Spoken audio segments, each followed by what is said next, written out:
He was despised and rejected by mankind, a man of suffering and familiar with pain. Like one from whom people hide their faces, he was despised, and we held him in low esteem.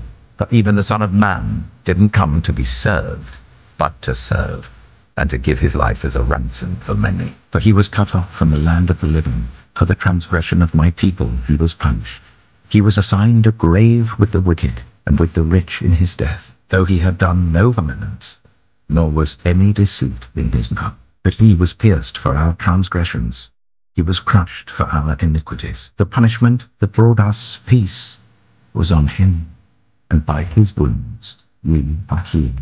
When he had received the drink, Jesus said, "It is finished." With that, he bowed his head and gave up his spirit. I am the resurrection and the life. The one who believes in me will live, even though they die.